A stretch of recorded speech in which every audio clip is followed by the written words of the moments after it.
তারেক সাহেব যুদ্ধের সামনে ছিল না, ট্যাঙ্কের সামনে ছিল না। মির্জা ফখরুল সাহেব ট্যাঙ্কের সামনে ছিল না।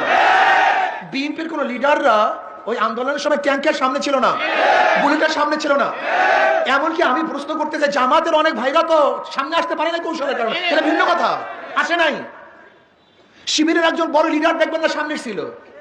আমাকে অন্য কোনো বড় বড় লিডার থেকে দেখবেন না যাদেরকে মানুষ চিনে, তারা রাস্তায় মিছিল দিয়েছে, স্লোগান দিয়েছে, দেখাতে পারবেন না আমাকে।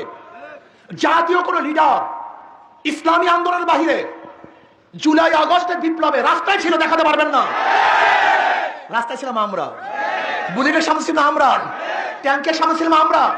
আল্লাহ না করুক, ধরে নেন যদি আন্দোলন সাকসেস নাই হইতো, সবাই শেখ হাসিনার কাছে গিয়ে বলতো আমরা তো ছিলাম না, আমরা তো অংশগ্রহণ করি, আমরা তো আপনাদের সাথেই ছিলাম।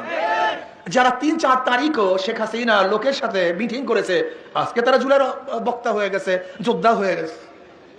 ধরে না যদি আন্দোলন সাকসেস না হতাম, তাহলে আমার অবস্থাটা কি হতো, আমাদের অবস্থাটা কি হতো? আন্দোলন করেছে মানুষকে মুক্তি দেওয়ার জন্য, বৈষম্য দূর করার জন্য, চাঁদাবাজি করার জন্য নয়, সন্ত্রাস করার জন্য নয়, ধর্ষণ করার জন্য নয়। বাংলাদেশ আমরা ঐক্যবদ্ধ হয়েছে, বাংলাদেশ আর কোন ধর্ষক চাঁদাবাজকে আর ক্ষমতা নিবে না ইনশাআল্লাহ। যারা তৈরি করেছে বাংলাদেশের মানুষ, তাদেরকে আর ক্ষমতায় নিবে না ইনশাআল্লাহ।